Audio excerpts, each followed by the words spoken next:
BJP आम आदमी party को दिल्ली में टक्कर दे सकती है और टक्कर के लिए बीजेपी दिल्ली में तैयार भी हो रही है।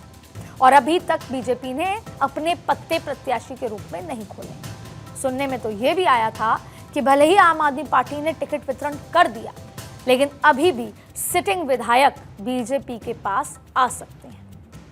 पिछले 7 महीने में से ये एक बड़ी स्ट्रैटेजी है और मैं आपको आज बता दूं कि अगर चुनाव के बाद नतीजों में बीजेपी थोड़ा भी बेहतर करती है तो हम इस मुद्दे पर चर्चा कर रहे हैं। बीजेपी ने एक बड़ी स्ट्रैटेजी प्लान की साइलेंटली, जो माइक्रो मैनेजमेंट है बीजेपी का, और उस स्ट्रैटेजी में पिछले 7 महीने से बीजेपी के जो वर्कर्स हैं, कार्यकर्ता हैं, उनको भेज दिया है झुग्गी झोपड़ियों में। 7 महीने से दिल्ली के अंदर बीजेपी झुग्गी झोपड़ियों में रहने वाले वोटर्स के लिए खास अभियान चला रही है। उनके साथ रहते हैं, उनके साथ खाते हैं, उनकी प्रॉब्लम्स को देखते हैं, उनके साथ जीवन बिता रहे हैं 7 महीने से। आपने नाम सुना होगा man to man marking. BJP ने यहाँ पर झुग्गी टू झुग्गी मार्किंग किया और ऐसा नहीं कि एक दिन गए और बस। उस झुग्गी में कम से कम 6 से 7 बार अलग अलग कार्यकर्ता सीनियर पहुंचे हैं, उनके साथ खाना खाया, उनके साथ रहे हैं, उनके साथ पूरा दिन बिता रहे हैं और उनसे ये भी कहा कि आपकी तकलीफें देखकर समझकर हम मैनिफेस्टो में उन तमाम बातों को उतारेंगे, उन वादे को पूरा भी करेंगे अगर सरकार बनती है। और इस अभियान के तहत बीजेपी के कार्यकर्ता, जैसे मैं बता रही हूँ, दिल्ली की झुग्गी झोपड़ियों में रहने वालों से मुलाकात कर रहे हैं, उनके साथ जीवन व्यापन कर रहे हैं और दूसरी तरफ ध्रुवीकरण की जमीन भी दिल्ली में तैयार की जा रही है। और यही वजह है कि दिल्ली के अंदर रोहिंग्याओं का मुद्दा उठाकर बीजेपी फ्रंट फुट पर खेल रही है। तो दूसरी ओर बीजेपी की नजर पंजाबी और सिख वोटर्स पे भी है। दिल्ली में पंजाबी एक बड़ा बीजेपी का कोर वोटर है, लेकिन आम आदमी पार्टी के आने के बाद ये गणित थोड़ा गड़बड़ाया, पर अब बीजेपी उसे एक बार फिर पुख्ता तौर पर अपने साथ करने में जुटी हुई है। वीर बाल दिवस पर यह कोशिश और पुख्ता तरीके से नजर आई। 3 साल पहले हमारी सरकार ने वीर साहिबजादों के बलिदान की अमर स्मृति में वीर बाल दिवस मनाने की शुरुआत की थी। अब ये दिन करोड़ों देशवासियों के लिए, पूरे देश के लिए राष्ट्रीय प्रेरणा का पर्व बना है। जब छोटी सी उम्र में हमारे साहबजादों ने अपने प्राणों की आहुति दे दी। साहिबजादा जोरावर सिंह और साहिबजादा फतेह सिंह की आयु कम थी, लेकिन उनका हौसला आसमान से भी ऊंचा था। खैर, बीजेपी और कांग्रेस या आम आदमी पार्टी की ये लड़ाई वैसे तो स्वाभाविक है, लेकिन दिल्ली विधानसभा चुनाव से पहले ट्विस्ट आया है आम आदमी पार्टी और कांग्रेस की लड़ाई का रंग देखकर। ये लड़ाई इतनी आगे बढ़ चुकी है कि दिल्ली में इंडी गठबंधन अब कल की बात नजर आने लगी।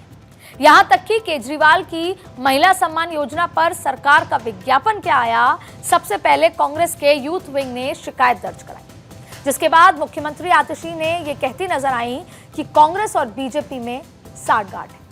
इसके बाद कांग्रेस ने मौका हर बार धोखा नाम से आम आदमी पार्टी के खिलाफ श्वेत पत्र जारी किया।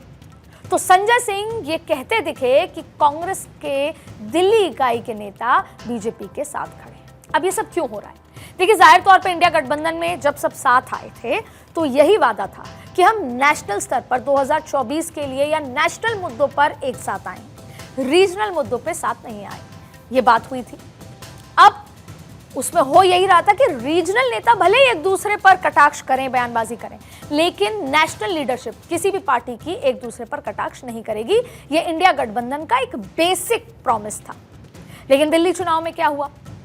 बीजेपी के जिस तरीके से बीजेपी चुनाव में आगे बढ़ रही है, कांग्रेस अपनी स्ट्रैटेजी आगे बढ़ा रही है, तो कांग्रेस के अजय माकन, जो कि राष्ट्र नेता हैं, उन्होंने बयानबाजी शुरू की। तो आम आदमी पार्टी को पसंद नहीं आया। आम आदमी पार्टी ने कहा कि इंडिया गठबंधन से कांग्रेस को बाहर किया जाए। जाहिर तौर पे एक तरफ बीजेपी चुनौती है तो दूसरी तरफ कांग्रेस चुनौती है आम आदमी पार्टी के लिए। अब यहां सबसे खास बात यह है कि कांग्रेस दिल्ली चुनाव में बीजेपी पर हमलावर नहीं है, बल्कि कांग्रेस के निशाने पर आम आदमी पार्टी है। जाहिर है कि दिल्ली के चुनाव पास आए तो इंडी गठबंधन की गांठ खुल गई। फिर नेताओं की जुबान भी तलख होने लगी है। दोनों दल आमने सामने हैं और आम आदमी पार्टी इस सियासी खेल में चौतरफा घिर चुकी है। अब आम आदमी पार्टी के सामने क्या क्या रास्ते हैं और दिल्ली चुनाव में आम आदमी पार्टी के फेवर में क्या है, इस पर चर्चा करते हैं।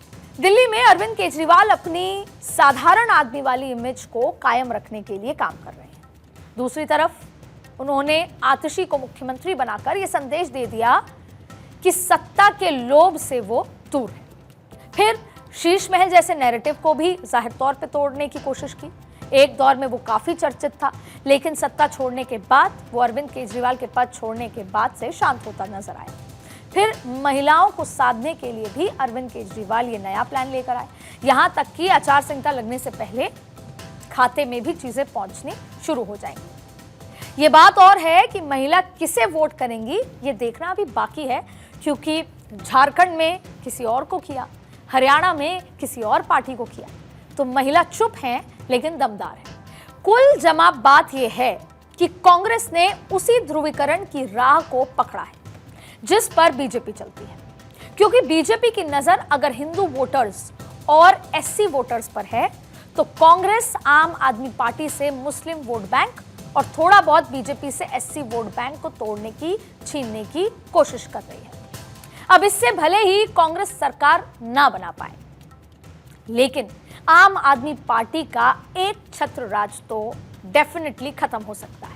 वैसे भी राजनीति में तो ये कहा ही जाता है कि सभी लड़ाई खुद के जीतने के लिए नहीं होती, कई बार किसी को हरा कर भी अपना नफा किया जाता है।